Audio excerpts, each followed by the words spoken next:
सुनिए, मैं आरंभ करता हूँ। एक समय देवताओं ने सुना कि शुकमुनि गंगा तट पे विराजे हूँ।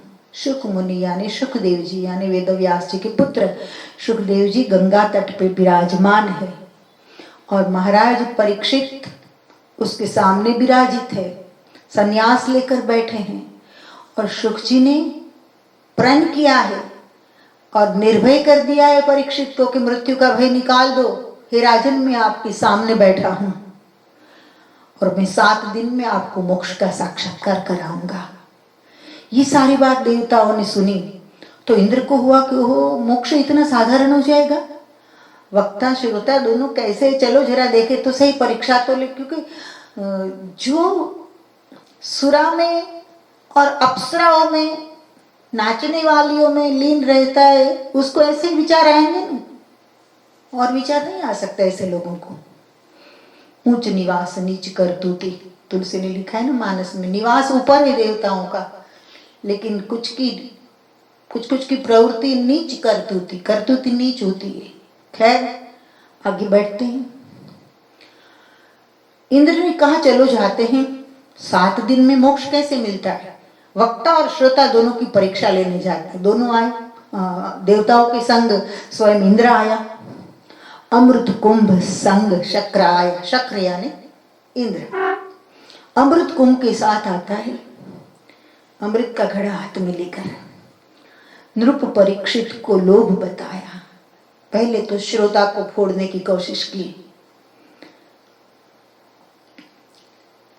परीक्षित के पास जाते हैं, कहते हैं नृप आप आखिर तो राजपाट सब सुख वैभव छोड़कर इसलिए आए ना कि 7 दिन के बाद आपको तक्षक काटने वाला है और आप मर जाएंगे, इस डर से आप आए हो ना। तो सुनिए, मैं स्वयं इंद्र आपके लिए अमृत का कुंभ लेकर आया हूं, आप अमृत पी लीजिए। अमृत पी लेंगे तो आप अमर हो जाएंगे, फिर कथा की जरूरत नहीं रहेगी। आप जैसे राजा यहाँ बैठ जाए, इससे बेहतर है आप सिंहासन पर आप जैसे राजा शोभा देते हैं। नृप परीक्षित को लोभ बताया, परीक्षित को लोभ बताया और कहा कि अमृत पान करो, कथा स्थान छांडी घर रहूं, कथा स्थान को छोड़ दो और आप अपने महल में जाइए। तब जवाब देते हैं कौन, राजर्षि। राजा जब सन्यासी बनता है क्षत्रिय तब राजर्षि कहते हैं, और ब्राह्मण जब सन्यास लेता है तब ब्रह्मर्षि कहते हैं। राजर्षि कह अमृत से, राजर्षि कह अमृत से, केवल मृत्यु न होय, भक्ति मुक्ति अमरत्व सुने, भक्ति मुक्ति अमरत्व सुने, दिव्य कथा जे को। हे इंद्र, मैं आपको धन्यवाद देता हूँ, आपका प्रेम है, आप अमृत लेकर आए, बहुत बड़ी बात है मेरे लिए, मैं आपका अनादर नहीं कर रहा हूँ।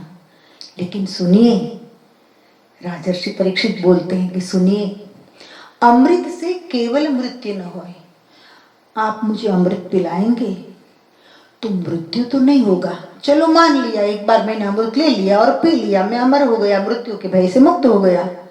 लेकिन इस अमृत से मुझे भक्ति प्राप्त नहीं होगी, परंतु भगवान सुखदेव के चरण में बैठकर सत्संग सुनने से, कथा का सार सुनने से, भगवान भागवत मतलब शब्द रूप में जो कृष्ण है, ये कथा सुनने से भक्ति मुक्ति अमरत्व सुने, दिव्य कथा जी को।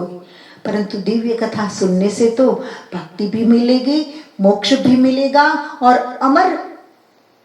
अमरत्व भी प्राप्त होगा, अमर स्थान भी प्राप्त होगा।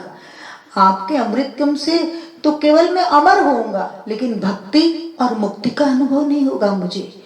तो कृपया आप वापस जाइए आपके स्थान पर, विक्षेप मत कीजिए, हम आपसे विनती करते हैं और मुझे कथा श्रवण करने दीजिए।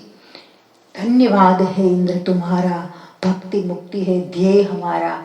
हे इंद्र, आपको धन्यवाद फिर से देता हूं मैं, परंतु मुझे अमृत नहीं चाहिए, भक्ति मुक्ति है ध्येय हमारा। मेरा ध्येय अमर बनना नहीं है, मेरा ध्येय तो भक्ति और मुक्ति है।